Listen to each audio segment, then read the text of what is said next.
quick question. Do we have our is everyone here for the panel, for the first panel? Excellent. Albie is here. Excellent. Fantastic. All right. I'm going to do intros in a second. I'm going to pause the recording for one moment while I go over housekeeping. Then I'm going to do an intro, and we were going to get all of our amazing harm reduction works folks up here. They're next in the agenda. So just give us one moment. Excellent. All right. So now for my big spiel.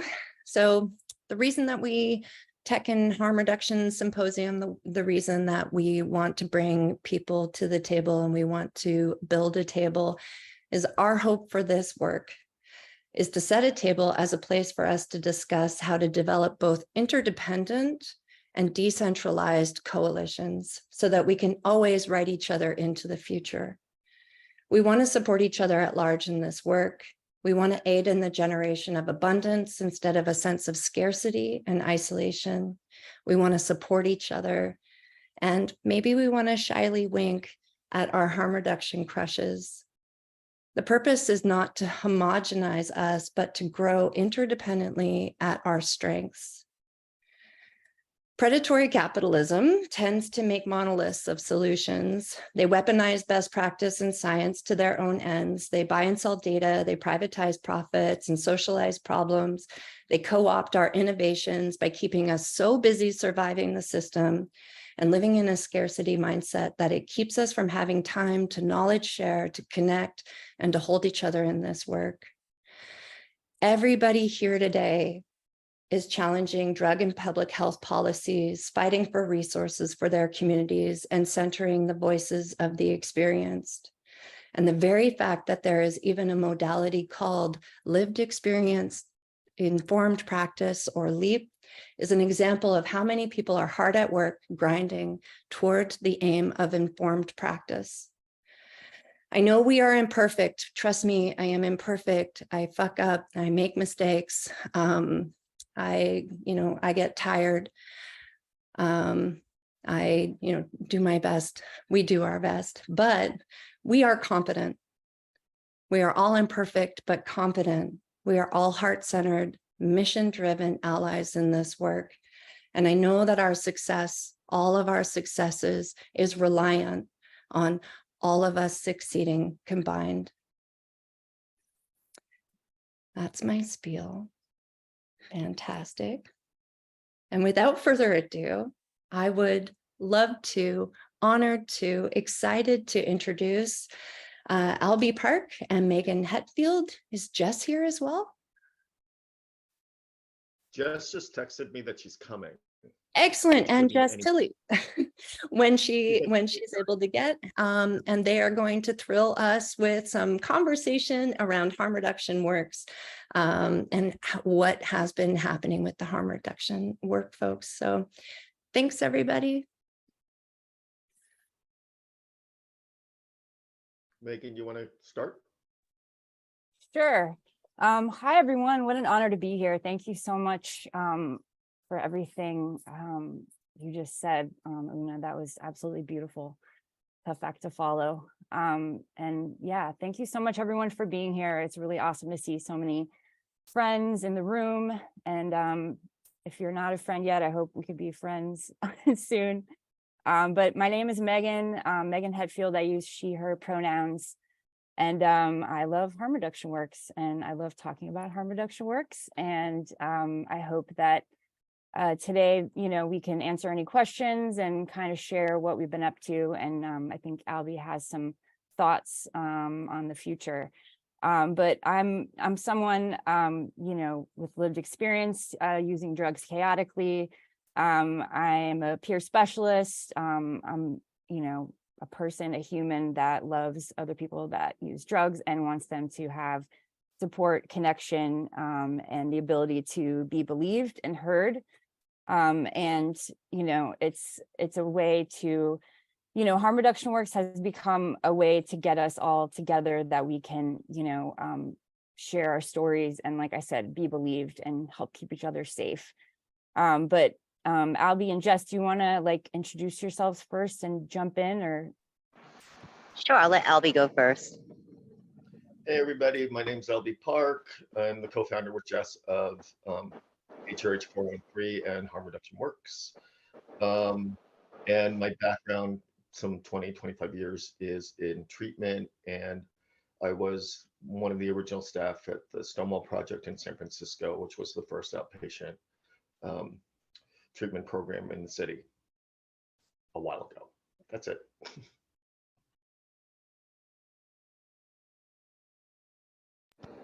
Hey everybody, my name is Jess Tilley. I apologize, I'm outside.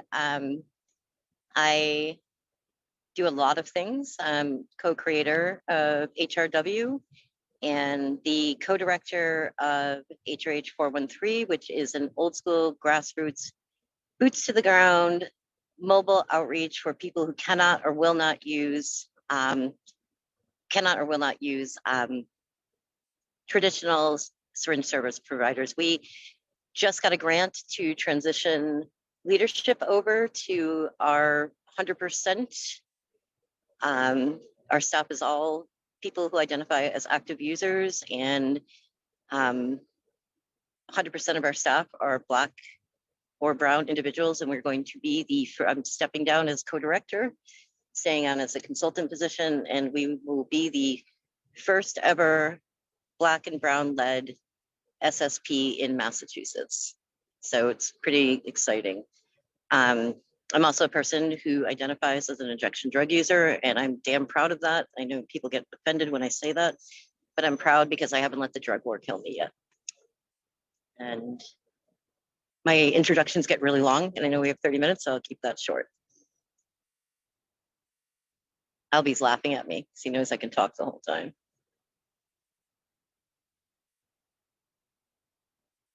So I know Albie wanted to do most of the talking today because we've been really ruminating on what HRW means to us over the past couple of years and how we've been able to use it as a tool for community organizing. And I believe what we did over the course of COVID was pretty incredible. And it was through HRW that we were able to create community as our community was falling apart. So I gave you a little intro for that, Albie. Jump. Thanks, Jess. Thanks for the intro. Meghan, why don't you start? Sure. So I'm sure like some of you in the room, you know, I have a history of seeking, you know, help and community and connection around my chaotic substance use. And every time I did that, you know, all my life, I was only led to one way of doing it, which was total abstinence, or else I'm going to die. You know, there's no other choice. This is it. Either you're an addict, you have a disease, and you either go to this group or this treatment center, or that's it. You know, there's no future for you. And over and over again, I would try really hard and not do it good enough. Whether it was because I was on methadone, other medications, whether I was still using certain substances, but not others. You know, everyone in my life always said like, oh, when are you going to get clean? You know, that's great that you're on methadone, but like, when are you going to get off that stuff? You know, I was always met with like a lot of shame and stigma. And I'm someone who's always hated myself. So I don't respond well to threats and punishment and, you know, being degraded and fantilized. So, you know, I basically just struggled to try to fit into this, you know, this abstinence-based recovery space. And eventually, through being mandated to do so, I figured it out. I was able to, you know, find some community that supported me on an abstinence pathway. But, you know, a few years into that, I started, you know, I got sick of watching people die. All my friends were dying, all the people in those meetings were dying. And I just felt like there got to be something more we can do than just wait for someone to walk in the door and then tell them, you know, they must not want it bad enough because they didn't reach out to somebody or call. And it was just, you know, it was just really heartbreaking. And around the same time, I decided to try, you know, to dip my toe into maybe working in the addiction field. And I attended Recovery Coach Academy. the New York State was giving away scholarships to attend. They were trying to train people with lived experience to do different roles. And so I attended that, and, things changed from there when I heard, the definition of recovery is, you're in recovery when you say you are. It kind of flipped my world upside down. I think I felt threatened by it at first. I felt angry and left behind because no one had ever offered me any other way, but, the one rigid way. And after I finished, having a tantrum, I realized, how beautiful it was. And it made all the sense in the world to me. And, I've been a harm reductionist ever since. But I was still trying to attend those meetings for my recovery and my wellness, while also wishing there was something else, not just for me, but for the people who I was now supporting in the role of a peer. I was working in hospitals. I had an office in the emergency department. It was really hard, really brutal. And I just wasn't finding a space that I felt was holding people in a way that was gentle and understanding, and, honored their autonomy and honored their goals. And around that time, I think it was like 2018, I was listening to one of my absolute favorite podcasts, Narcotica. And that's when I heard Jess and Albie talk about harm reduction works for the first time. And I realized that the meeting they had started was only like 2 hours from me. So I went, and, the rest is history. I left in tears. I was just like so relieved to know that there was another way. And I very quickly was like, I want to start a meeting. And that's what we did. A dear friend of mine, Lori Quinn, who is no longer here, helped me start a meeting in a small rural town, upstate New York. And, we had food. We got donations from like a local church to buy pizza. Lori used to make food. It was a town that was not welcoming of the syringe exchange. Like, we could literally never find anywhere to park the damn van to even offer people harm reduction. So I used it kind of as a Trojan horse to also just like have a syringe exchange people in the space where we were having the meeting. So people could stop by, eat food, stay for the meeting or not, sign up for harm reduction supplies, sign up for testing, get peer support, and just be a little less alone and validated to be, to work on the goals that they wanted to work on and not the ones they didn't. And it was amazing and beautiful. Very quickly, we would have like 15, 20 people showing up. It was pretty mind blowing, actually. I was really surprised that so many people in this little rural town decided to give it a try. And we would do really fun exercises. Like if anyone has not attended the meeting, there's a script. It's scripted just like a 12-step meeting would be. There's a host that reads the script to kind of establish, the space and, how we're going to function in the space. And then there's an exercise portion, which you can do many different things. Listen to a podcast, have a guest speaker, just have check-ins. And, one of the favorite things in that group was to listen to a podcast, and then I would pass out adult coloring and people would color and listen and then talk about the podcast. It was beautiful. And then, as we all know, COVID happened. And it was at that time we took that meeting and brought it to Zoom, and it became a really attainable thing for people to start a meeting. Lori Quinn also started the first harm reduction works meeting for friends and family. So now parents and loved ones had a place to go to be supported, to not just show their kid tough love, and not be like, well, let's get them arrested so that they can be in jail because there's no drugs in jail, and grieving parents could come and learn ways to, deal with that. And it was just, it's a beautiful space. It's still happening a few nights a week. But when we switched to Zoom, there was some, ways that we had to change things a bit. I'm going to wrap up soon because I want to give Albie time. But just really quickly, like, Harm Reduction Works is the only scripted mutual aid support meeting that I'm aware of that just hearing the script is enough to potentially save someone's life or make them safer. If they come and they hate the meeting, they will hear the part where we talk about, how to stay safe, not to use alone, to test your drugs, and, all the things that we know as harm reductionists, but a lot of people don't know. And another thing that we've started doing in the online meetings, which I think lends itself really well to practicing harm reduction virtually, is like sticking resources in the chat box. You know, we stick the links to Next Distro, the links to the Brave app, to Never Use Alone, you know, to different things that people can like pull out from there and find ways to practice harm reduction and keep themselves safe or their loved one. You know, instead of passing a basket, like we used to pass a basket to help pay for the rent of the space, I say, does anyone have any mutual aid requests? You know, put your Cash App, put your Venmo, like, how can we support you? No questions asked, you know, and if people in the meeting can give, they give. And the introductions, there's a portion where you can introduce yourself, and those are powerful because for a lot of people, it's the only time in that entire day that they're going to be seen, heard, and most importantly, believed. You know, even if they don't participate in discussion, they got to introduce themselves and say something and be believed by us, which is really powerful.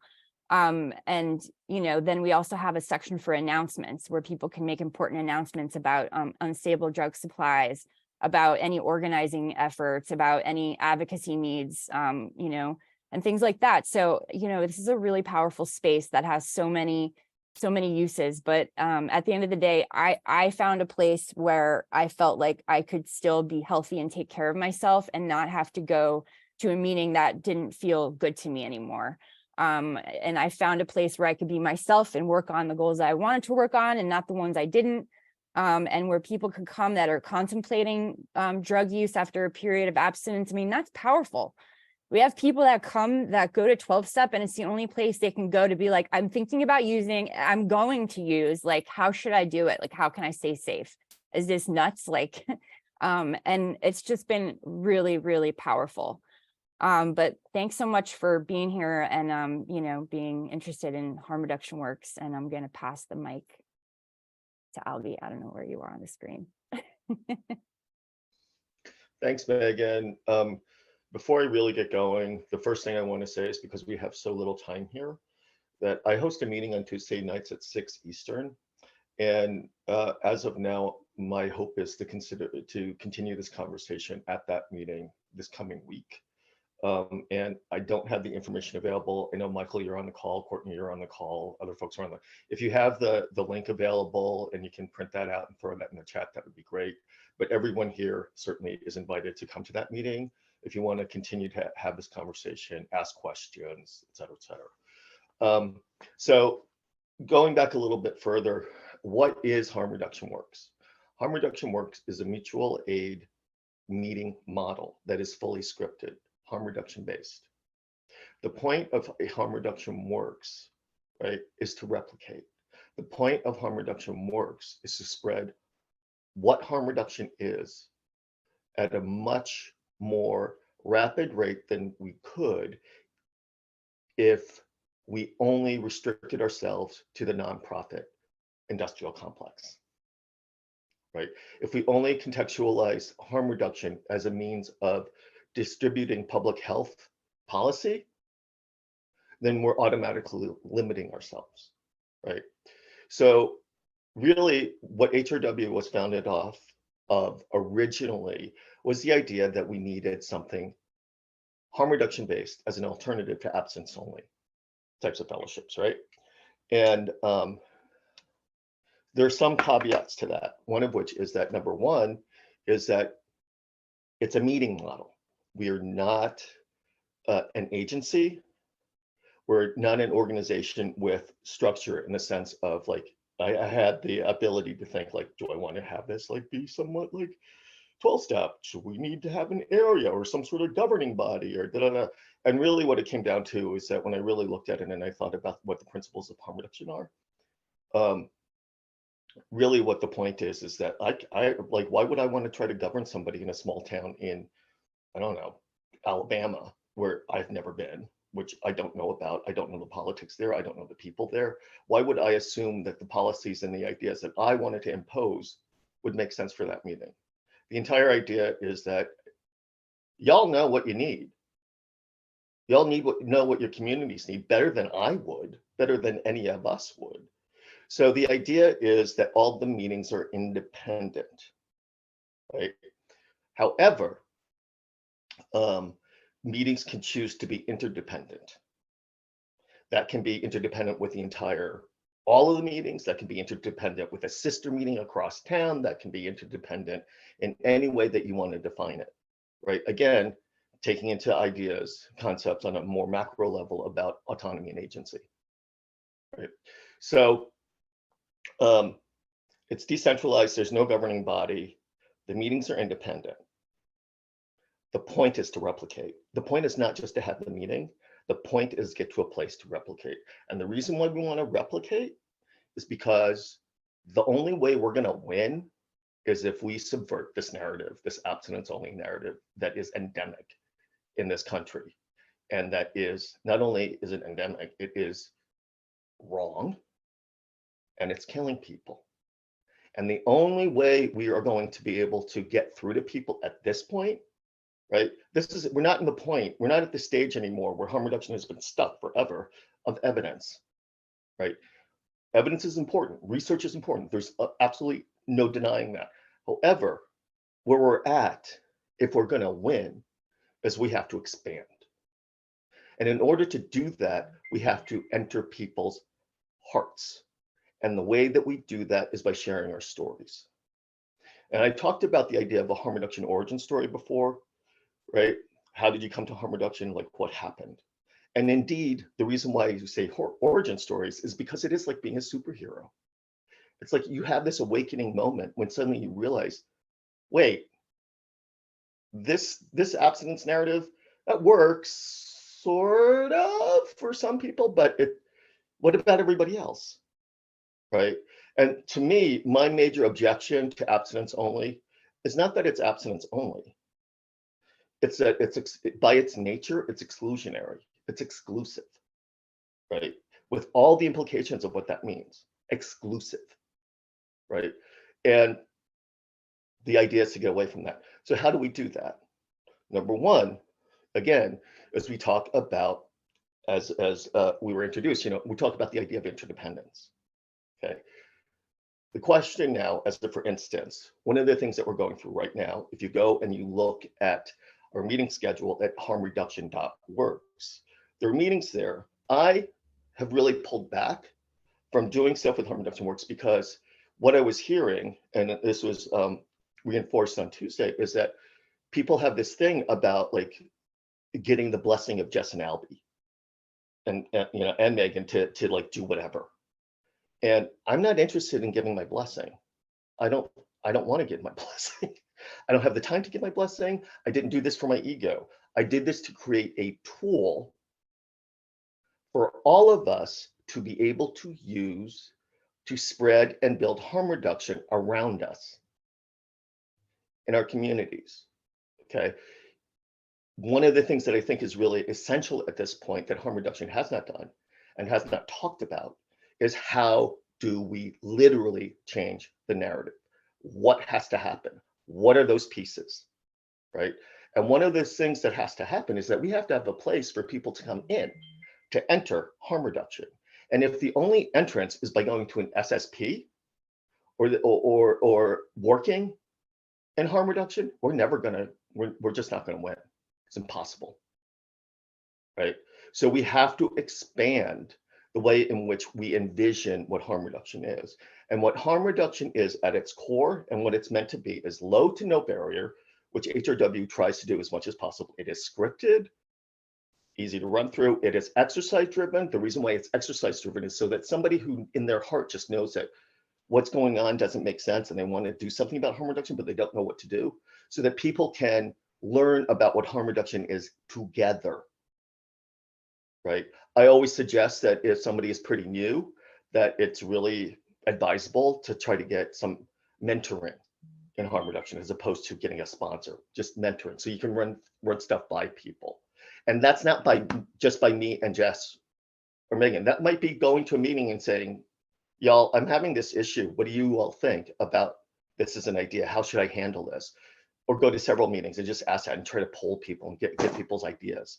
That's one way of doing it. Somebody at the meeting on Tuesday was talking about the idea of like some sort of like having a harm reduction day online, right? Because it was, I forget what day it was. It's like Fentanyl Awareness Day or something awareness day, right? And it was kind of an offhanded comment, But the point again is that we're at this time of social media, of the internet, of this flatlining of everything that was in our way to publish stuff, in our way to get information out, right? And harm reduction, from my observation for the last few years, as a whole, does not work well together. We do not amplify each other's voices. We like each other's posts. We don't bother posting them again. We don't bother like pointing people in this direction. We'll just say, here's this thing, you know, benignly, right? And that's as far as it will go for most people, as opposed to saying, you know, coordinating the idea. It's like, okay, the baseline of harm reduction activity is to amplify at this point. How do we amplify each other's voices? How do we change the fucking narrative, right?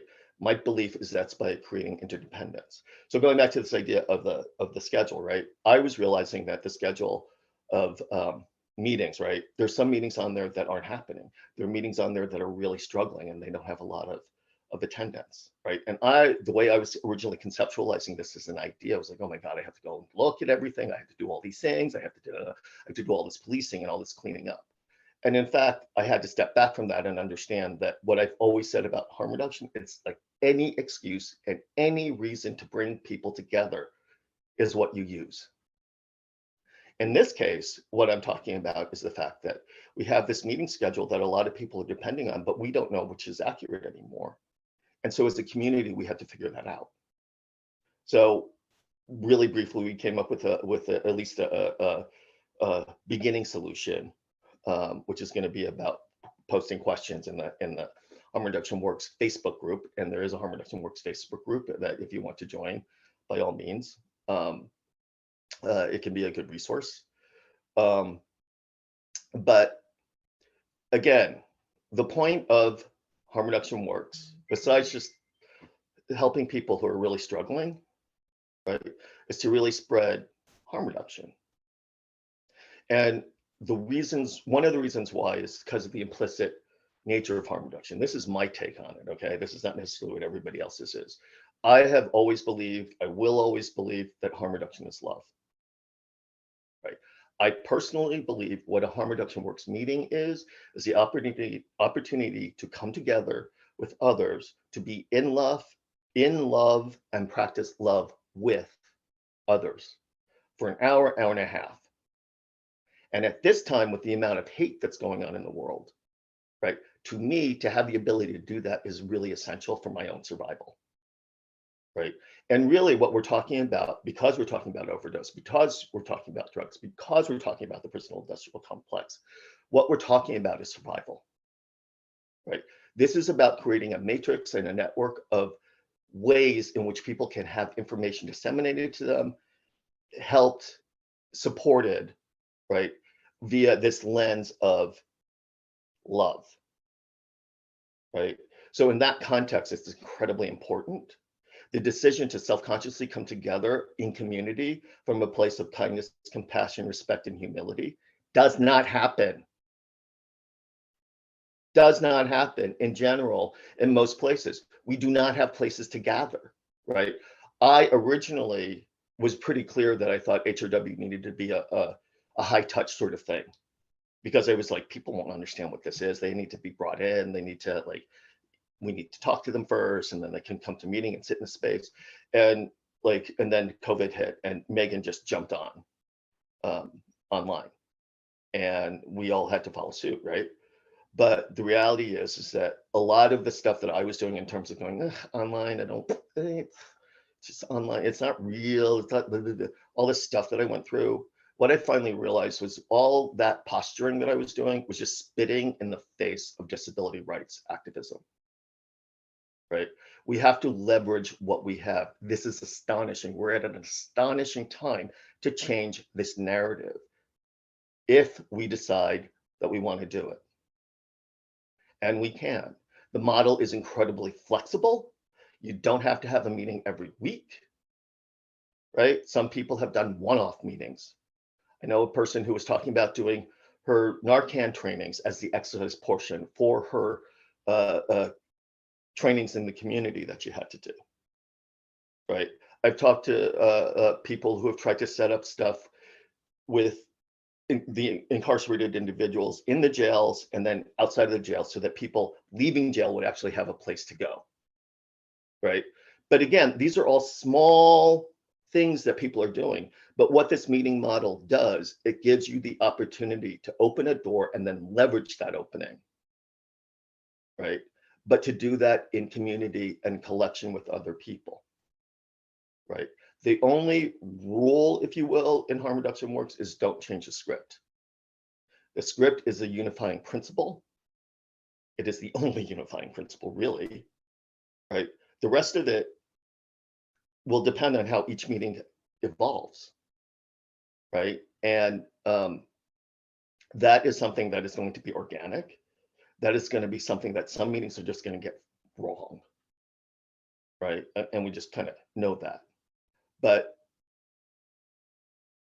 it doesn't mean that then if that meeting is getting it wrong, that's not about harm reduction works. That's about that meeting. It's about the people in that meeting. Right. So I know this is a lot of information. Again, if you want to talk more about this, please come on Tuesday night at 6 Eastern. Happy to do that. And I know I just talked much too long relative to people having questions and stuff, so I'm shutting up. And Relative to the other co-creator here.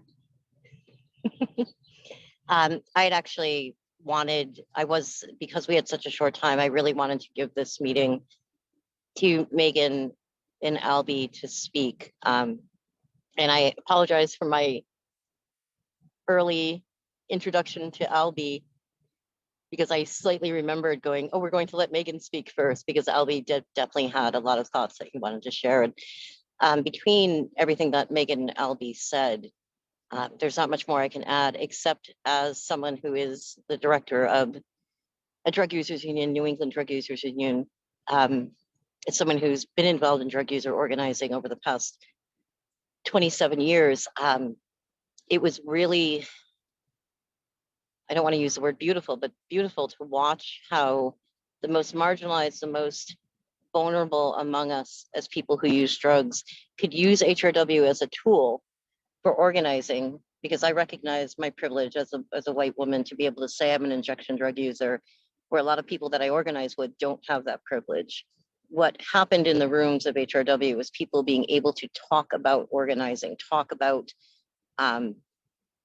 fighting against the drug war in a safe space, and to find their own true narrative and their voice, where they weren't able to do that alone. And we're talking about people who are in rural areas, people who are single mothers, sex workers, Black women who are also using drugs, who can't say, I am a drug user organizer, but they can say I'm a community organizer. And they could bring the tools that were taught, or not even taught, that were shown in HRW back to their own community. Yeah, exactly, Asia. And to watch it grow, like Albie mentioned, and I know I'm ending right now, I know personally, I don't realize the power I wield in the harm reduction community. I don't see it. The drug war makes me see a junkie when I look in the mirror a lot. I don't see that people hear podcasts and say, oh, I want to learn from this person. I want her to mentor me. I have to fight that on a daily basis. And what came out of HRW was so many young, new harm reductionists reaching out to me and asking if they could do a meeting. I'm like, of course you can. Like if someone just asked, where do we find local meetings? I'm like, start one.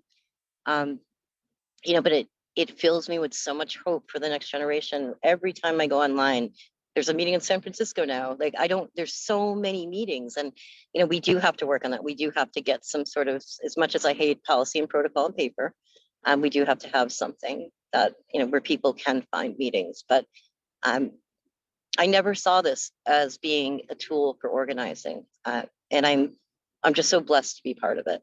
And with that, I'm going to end because I went over by a minute. Don't laugh at me, Albie. I usually talk the whole meeting. This is the shortest I've ever talked. And you look great. You do too. I can see your picture, but I'm gonna harass you afterwards because I've been wanting to connect with you for a long time. You better. We got some talking to do, girl. Love ya. Love you too. I'm gonna drop my number in here privately to you. Please do. Oh, there's my Aw. Una. Jess, it's so good to see your face. Thank you. And, we're not timekeeping. We're not timekeeping in the sense of like, oh my God, you went a minute over. So like we built some flex. We wanted it to feel a little bit more conversational. So thank you for trying to be mindful of the time for our next presenters. And thank you everybody for keeping your videos off and your mutes on, so that we all get a chance to see these lovely humans and their faces and hear what it is that they have to say. But now is the time that we can do some questions and answers. And like I said, there's a couple of different mechanisms. Feel free to put your video on so that you can interact with each other's faces, and I will help moderate the Q&A. So you can put your hands up. Oh, sorry, my smudge is all black. You can put your hand up on your tile. And I will call on you, or you can put questions in the chat for harm reduction works folks. And I think I saw a couple questions in the chat already. It looks like some of them were like answered, but I think they can be reiterated. So people are asking if there's a way to find local meetings. Megan, do you want to speak a little bit more to that? Yeah, thanks. So for now, if you go to our Linktree website, it's harmreduction.works, there's a calendar there, and the calendar has clickable links. Some of those are actually in person, but they offer it on Zoom as well. So they're like a lot of hybrid meetings. I also put the information for the Facebook group and the Discord chat. And that's a lot of information sharing, a lot of flyers get posted, graphics for the meetings are posted there. And if there's anyone here in New York City right now who wants to start a meeting, I actually have someone down there who's interested in starting a meeting. So I didn't want to waste the chance to throw that out into the ether. Thank you. I'm definitely going to look you up, sweetie. I was gonna cough and be like, Asia, New York City. Any other questions for the intrepid team here? Cohort, collective. Amazing. Let's give some. Oh, You look so beautiful. I just got to say, look at you. Let's give some emoji love and reaction love for our crew. I want to see that like hearts clapping, whoop whoop hands for Albie, Meghan, and Jess. Yes. Because our hearts, great to see it. Oh, so great. Awesome. Thanks. Thanks, everybody. Before we launch into our next presenters, our next speakers, I forgot during the earlier part to mention the moment of rage. So often when we gather, we do, a moment of silence, and I hate it because we've been silent enough, and like it internalizes. We have this moment of silence for those who are not with us. So I like to propose that we have a moment of rage, which means that we're going to have a primal scream moment. So if you want to grab a hoodie or a pillow or something that you can scream into, we're going to do that. And I want to mention the loss and the passing of like two people this year who are, near and dear to my heart, that were really hard to lose among the many, many folks that we are losing on a regular basis. And so I just want to put Rebecca Morris Miller's name into the ether in my moment of rage. And of course, Dr. Landau, who we lost 6 months ago. Was that 6 months ago? Anyway, who we lost last year. So the moment of rage works pretty simply. We get 3 opportunities. So we're going to take a moment. Are you ready for your, I'm going to grab my pillow. And we're going to take a deep breath in and scream.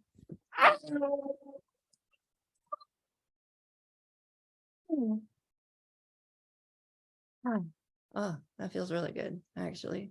Feel free to take your mutes off if you want.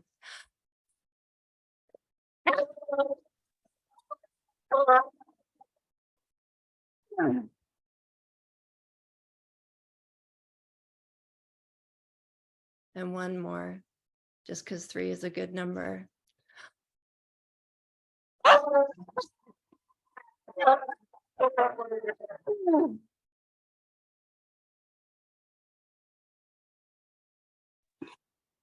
Thank you. And now we can take some deep breaths. Remember that we're here, that our love is what holds us together through this time and finding joy. And rage is a beautiful, fantastic motivator. And if we're not enraged, then we're not paying attention. And if you can't touch your anger, then it's time for you to, spend some time getting connected to your joy. So being numb is not a good sign. It's not a good sign, but being integrated, we integrate that rage, we integrate our love, and we move forward together. Fantastic. I feel better. I love screaming. Okay, so I'm going to stop the recording for a moment. If everyone wants to grab some water, coffee, tea, have a quick bio break, we will be back in 3 minutes.